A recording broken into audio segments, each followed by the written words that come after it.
What's going on, my dudes? Chensley11 here, and welcome back to another episode in the A to Z series where we are going through every single champion in League of Legends and giving you a basic or beginner's guide on each of them. So, if you are new to the channel, hit the subscribe button because, as I said, we're going through every single champion. And if you enjoy these videos, make sure you hit the like button because they help the channel out a lot. In today's episode, we're going to be showing you how to play KogMaw ADC for beginners. So we're going to be giving you the best KogMaw runes, the best KogMaw build, and obviously we're going to go through all of KogMaw's abilities. So I hope you enjoy. I was going to get straight into it, but we got a little bit of a cheeky invade in this game. As I say, these games are pre-recorded, and then I'm just commentating over the top. And some people just, you know, they don't think the gameplay is mine, which is very flattering, but I'm not that good at this game. But I just like to help out the beginners here. So we got a fantastic invade on the team. I end up getting first blood on the Yone. And then we're just going to keep... Look, I'm focusing... Just a general tip, right? I'm focusing the AD carry because she's doing damage. I know it's late game, early game, so the ADC might not actually be doing most of the damage. But she's the squishiest one and the one that I could probably get another kill on. So, again, I'm using my W when we can. I know there's a little bit of a hectic start to the video, not what we're used to. We get another assist. So we're 1 killed, 0 deaths, 2 assists. So yes, we're going to start off going through the video. So KogMaw, essentially, what is he? He's a 1v9 late game ADC hyper carry. And when I say late hyper carry, I mean KogMaw's probably the best hyper carry ADC in the game. The amount of damage that this little bastard can output is amazing. Fantastic champion if you're new to ADC in terms of just want to see what you can do. However, you need to be aware that because of this insane late game, his early game is quite poor, to be honest. So, in the early game, general tip when you're playing KogMaw, farm up as best you can. Don't go super aggressive. Your W is your main source of aggression early, but don't go super aggressive. You want to play very, very safe, scale into the game. Now, if you get into a particular situation like we have in this game where you're getting fed early, you have to kind of play it as it is, right? If you're ahead of the enemy AD carry, press your advantage and try and push. And that's what we do this game. So a little bit of a fantastic game for us to watch here. So I hope you do enjoy. We got a Nami support who was actually fantastic. I really enjoyed playing with this Nami. So let's go through what I do for these videos is I quickly go through the abilities. So if you're just watching now, you know exactly, just a quick summary of the abilities. So the Q shoots out a ball of spit that when hits does magic damage and it shreds their magic and magic resistant armor. The W increases your attack range and gives you on-hit magic damage. So it's a fantastic, it's your first max. We'll go through that in a moment. The E places a line of corrosive acid along the ground, which slows enemies, also does damage. The ultimate is a long-range nuke that you put it on a spot and then it'll rain down a long-range barrage. And you can recast that a few times. So that's a basic gist. We're going to go through each of the abilities in a lot more detail. But just in case you've never played KogMaw or never seen him, that's the gist of what he does. Alright, that's his abilities. As an ADC, the most important thing are your auto attacks. So obviously auto attacking is very critical. So keep that in mind. Obviously, that's your main source of damage. Early game, nothing special so far. Just trying to farm up as best we can. Missing a few there. We want to maintain our advantage. I know we haven't gone back. So technically the Tristana is probably stronger than me right now, but it's all mental, right? She thinks she's behind because she's conceded a kill, even though she's probably stronger. Thresh with a wayward hook there. So, let's start off by going through the runes, guys. So, KogMaw's runes, very straightforward. You want to go Lethal Tempo, Triumph, Legend Alacrity, Coup de Grace, and then you want to go Domination Secondary with Taste of Blood and Ravenous Hunter, Offense, so Attack Speed runes, and then you want to go Adaptive Force and Armor. Again, if you're playing into a double mage bot lane, you could probably make the argument for a magic resist rune there, but in this case, definitely go for the armor. So they're the runes, very, very simple. Basically, all they are there to do is to provide attack speed, which is because you have a lot of on-hit when you play KogMaw, and you'll see with the items we're building, on-hit is the key, right? So you want to get attack speed to apply the on-hit as fast as you can. On-hit means just extra damage when your auto-attack range lands on top of the actual auto-attack damage. So if you see when we hit the Tristana, there was 57 physical damage and 23 magic damage on hit. And we'll get through that when we go through his abilities in a moment. So as you can see here, nothing too special in the lane. Trying to make sure I get all the cannons. I've been struggling with cannons lately in the last few episodes, but we managed to... I don't think we missed one this episode, so fantastic. And I think our CS numbers at 10 were not too bad, considering I'm useless at farming. Which is the main thing that you guys should be focusing on if you want to get really good at this game, is just farming, right? If you can farm better than your opponent, you'll win most of the time. unless you're just inting. Alright, so they are the runes. Now we're going to quickly go through the ability priority, right? Your skill priority. So the skill priority on, look at just before that, right? As soon as the Thresh goes missing and it's a 2v1, we go ham and tongs for this Tristana, right? Ignore this flash that's about to come up. Horrendous flash for myself. I lost vision. I should have put a ward down in the bush. The APM is not high enough. I could have got the kill there. But what I did there was perfect, okay? If you see an opportunity, so I ping my own flash and go question mark ping. If you see an opportunity to go ham on the enemy laner, go for it. That was a 2v1. The Thresh went missing top, or up top side, and we went straight onto the Tristana for an aggressive trade. And look what it's done for us. It's relieved pressure. We can farm again. Tristana has the back. So little things like that you can do to, you know, give yourself advantages in lane, which will help you win the game. All right, back to the skill priority. So you want to take W level 1, Q level 2, E level 3. You want to max your W first, and then you want to max your Q second, and then you want to max your E last, right? And then you want to take a point into your ultimate whenever you can, obviously. So that's at 6, 11, and 16. So, yes, as I said, the W level 1 is very important because it's your main source of trading, right? The on hit and the range you get means you can out damage a lot of enemy ADCs. So that's why you start it and that's why you max it.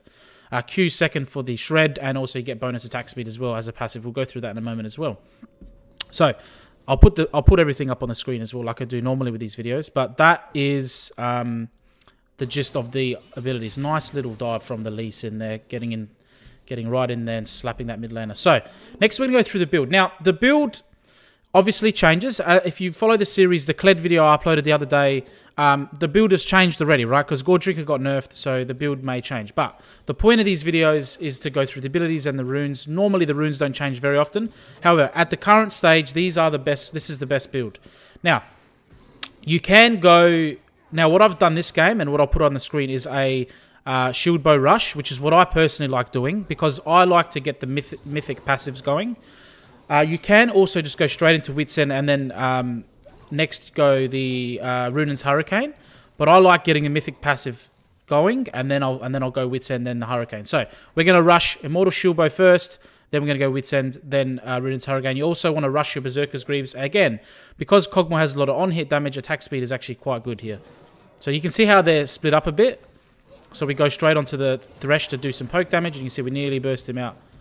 Nami's going to flash and get the kill there. So nice 150 gold from me. Unfortunately, I didn't get the kill, but that's okay. We're going to go ham and tongs onto the Tristana. Now, the jungler's coming, so we have to get away. He hits the nice flag and drag, and we're just going to start auto-attacking and do as much damage as we can. And I managed to level up my ultimate mid-fight, because I have disgusting mechanics, guys. Control R, if you don't know how to level up your abilities without the mouse. Or control whichever ability you're leveling up. So, the Lee Sin comes in as well to finish off the Jarvan. He lands the Q, finishes him off War Pigs. Fantastic. So, yeah, fantastic start to the lane, guys. The pressure we gained early. And I know I got that early kill, but remember, I didn't actually have a gold advantage when we generated the win in the lane, essentially, right? So, that's just better lane manipulation from myself. Or really just identifying the times to go in, right? And the Nami's following up fantastically well. So, good job on the Nami's part. So yes, that's the build. Starting items, you want to go Doran's Blade, Healing Pot. Now, you can go Barrier. For the summoner spells, you can go Barrier. You can go, obviously, take Flash. You can go Barrier. You can go Heal.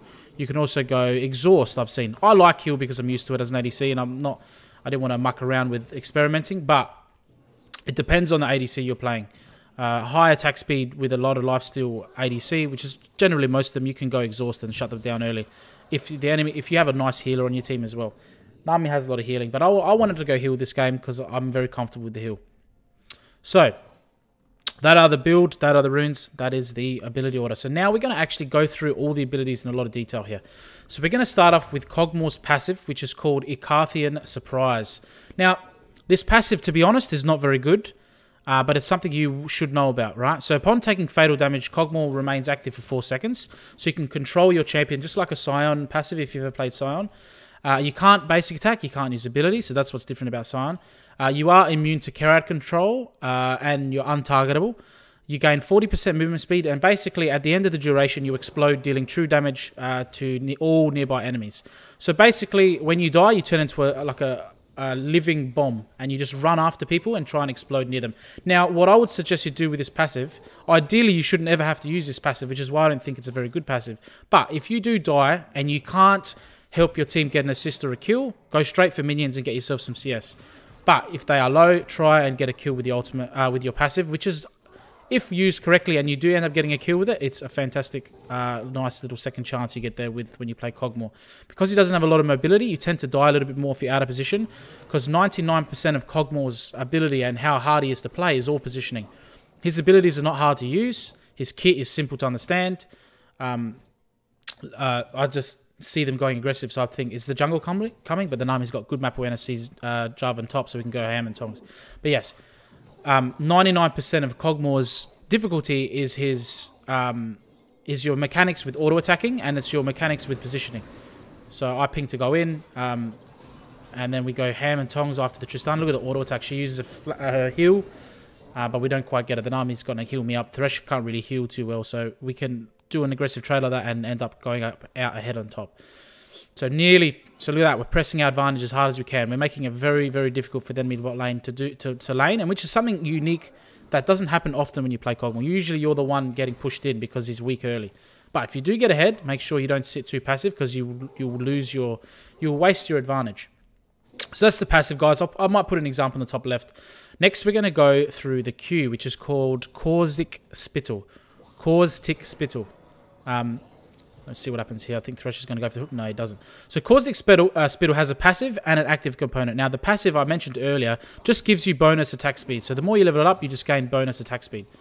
Now, it has an active component, which I'll show on the top left. Basically, you launch a corrosive ball of spit. There it is there. I used it on the Tristana. So let's just see how she uses the ultimate. She goes in. We end up getting a kill. So fantastic. Another kill for us. So anyway, you launch your corrosive ball of spit in a line, target direction. It deals magic damage, but then it shreds their magic resist and armor. So that's fantastic. You need to open up with this ability, because if you open up with this ability and then start auto-attacking, your autos will do more damage because they have less magic and armor resist. Alright, less armor and magic resist, sorry. So, fantastic ability. It's your second max after your W. You want to land this before the beginning of the fight, right? It's not a real poke tool. It doesn't do that much damage. What it actually is good for in this current build, if you're going full AP, then it is a good poke tool. But what it actually is just an application of a resistances cut, right? A slash of resistances. So you open up with that, then you start doing your other damage with your auto attacks, and then they'll take more damage. So that's what the Q is. Very, very simple ability. All right, before we get into the W, we're gonna just have a look here. So the Nami is getting in some vision, and we're going to try and pinch off the Tristana, who's out of position, away from her team. You can see where the rest of her team is. So we use our slow, which we'll go through in a moment, and we try to get some damage in, but unfortunately we don't. Now look at this range. We just auto attack her over the wall. She has to flash over the wall, so fantastic. Get Tristana's flash. We're just going to watch this little bit of a fight here. Darius is near me. He hooks me in. So immediately I just flash because I want to reposition. So I got caught out, but I just flash out to make sure that I don't die to getting out of position and die to the Darius, right? Then, again, positioning, looking to auto-attack as much as we can. We're staying quite safe. We don't want to get done by the bruises of the front line. Great little E from myself using it backwards. We get another kill, 5 and 0 there, and we get another assist. So fantastic. We're absolutely demolishing this game, guys. It's pretty much game over, considering that I scale out of this world. I was actually hoping the enemy team would come back a little bit, because I didn't want them to surrender at 15 minutes, because I wanted this to be the video, because it's a good example of KogMaw's damage. And there's a nice little surprise in, or not surprise, nice little play in this game as well. So let's go through the W while we take the dragon. So Bio-Arcane Barrage is your W. It's your first max, as I said, first ability you take. So KogMaw empowers his basic attacks for the next 8 seconds, gaining bonus attack range and dealing bonus magic damage on hit. So more on-hit damage against... so basically, that's all it does, right? It just makes your auto attacks better. Makes them higher range and deal more damage. So when you're about to enter a fight, you need your W up. You need to be using your W. If you don't, you have to kind of get in too close to the enemy, because KogMaw's range isn't actually that good without the W active. So this is a W. Your auto attacks go purple, you can see. Again, I'll have an example of it on the top left of the screen. Your champion glows purple when you're using the base skin. If you use different skins, you just have a look and see what it does. So you glow purple, and your auto attacks have more range, more damage. That's all the W does. So going to follow this Lee Sin here, have a look what he's doing, have a little bit of a sniff at the Thresh. If we hit the ultimate, he's dead. I think he's dead, isn't he, with the auto attack? Look at that, guys. Look at that range on the W. Fantastic. So that's why the W is good. So now we're a little bit out of position here. So use your E, which is what we're going to go through in a moment, to slow the Jarvan. He ends up locking me in his rage cage there, and we end up dying. So this is the passive, guys. So you see how you become untargetable, and you just deal some damage. So really, I could have ran to those minions over there and got an extra CS, but it is what it is. Take my advice. Don't do what I'm doing. So next, we're going to go through the E, which is the Void Ooze, which is the ability I just used there. So very, very simple. KogMaw just vomits a line of green stuff on the ground in a target direction. It does magic damage, and it slows, right? The slow is the important factor of this. The damage is irrelevant. Your damage comes from auto attacks. Nice little fight here.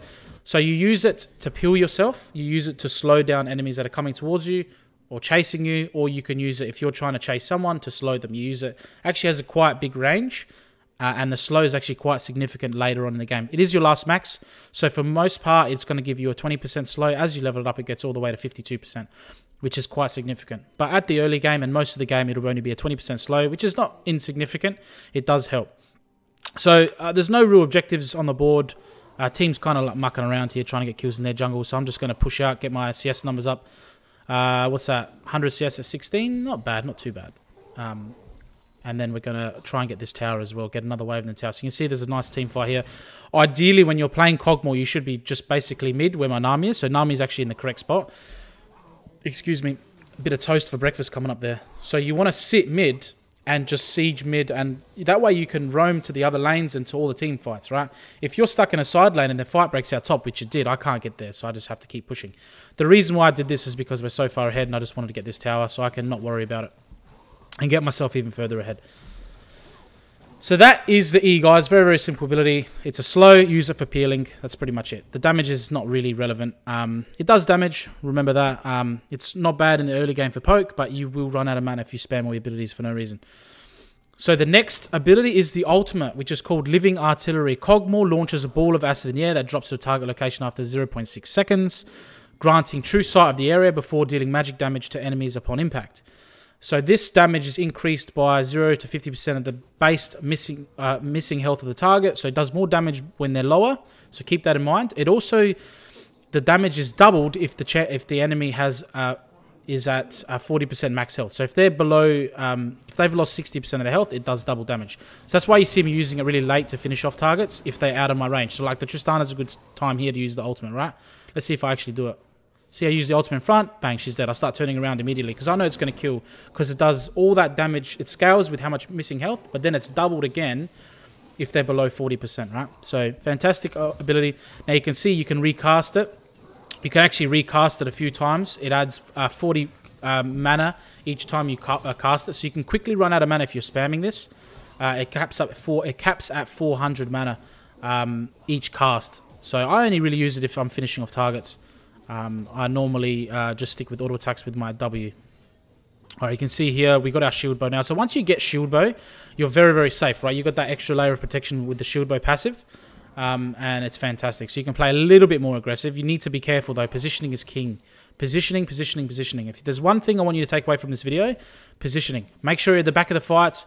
Step into auto attack when you need to. Don't go front line, right? Look what happens if you get caught out by the bruiser. 2 bruisers on top of me, I have to flash out. Lucky I had my flash, so we go back in with auto attacks. We go straight to the Tristana, who's the damage dealer. Then we go onto the dude who's attacking my back line. Then we go back onto the Thresh. We use the ultimate on the Thresh. Look at these mechanics. Get the triple kill. We keep going after the Yone. Yone ults away. We're trying to get the Penta, guys. We're trying my hardest to get this Penta. We're going to go straight onto the Tristana. We get another kill here, but we die. And I'm praying, guys, get him low enough for my passive to get the Penta, but not quite enough, guys. Unfortunately, we only get the Quadra. The ultimate on the other guy, I think it was a Thresh, and then the auto-attacking to the left, must say so, that was fantastic. I promise this is my gameplay. Look at that, bottom left, if you guys don't believe it. Chansley 11 is on the way, so pretty chuffed with that. And then after recording this video, I was like, oh my god, is the audio, I thought the audio didn't record, but it is here, we're all good. And now, if you guys play a lot of KogMaw, you can obviously point out mistakes. And it's not so much playing amazing, it's actually just when you're fed, everything looks amazing, right? Especially on a champion like KogMaw, it's lights out, right? Because he does so much damage. So now I just want to go get the dragon. I mean, we could probably just push and end at this point, but again, Let's get the dragon, make sure it. Now, let's talk about some, like, not combos, but some things about KogMaw that are just bonus, right? So, laning partners, Lulu is the obvious choice, right? She can buff you, she can give you attack speed, she can give you her ultimate, which is fantastic. So we're going to get the dragon, and then we'll just go, let's go join this fight, because my team's fighting. This is what you want to do when you play KogMaw. Always looking to join your team. Now I'm out of position here. See that? Out of position, instantly die. Alright, there's a good example of what happens if you go out of position. Fortunately for us, we do a lot of damage. We do a bit of damage to the Thresh. He ends up shielding, so he's okay. But if you get out of position like that, without flash, like we didn't have flash that time, dead. You're a squishy little man that spits acid. You will die. He's not even a man. He's a little dog, whatever the hell he is. Little monster. So you will die straight away, right? If they get on top of you. So that's why Peel supports are fantastic. Lulu, her ultimate there would have saved me. Nami's actually quite good. She can buff us the heal. Her ultimate's fantastic. So, excuse me. So, yeah, there is that. What else did I want to say? I wanted to say something. Obviously, when you hit level 9, you want to be swapping to your blue trinket. Yellow trinket is too risky on an ADC. Especially a low-range one like KogMaw who's squishy with no movement. Switch to the blue trinket. It will serve you much better. So anyway, guys, there was also another build you can go in the mid lane, which is full AP. I won't highlight that today, but if you go looking for it, you will find it. It is actually quite fun. Ultimate does an absolute shitload of damage. A lot of visibility scale with AP, so it does work out well. So anyway, guys, that is the video. I hope you enjoyed. Questions, leave them down below. We only got an A+, but we did the most damage just ahead of the set there. So thank you guys so much for watching. Remember to hit the subscribe button if you enjoyed. Hit the like button as well. Again, thank you everyone for the 1,000 subscribers. I really appreciate it. And I think we got LeBlanc next, so that'll be a little bit of a different change of pace there, mid laner, burst assassin. So thank you guys so much for watching, and remember, at the end of the day, it is nighttime. Take it easy.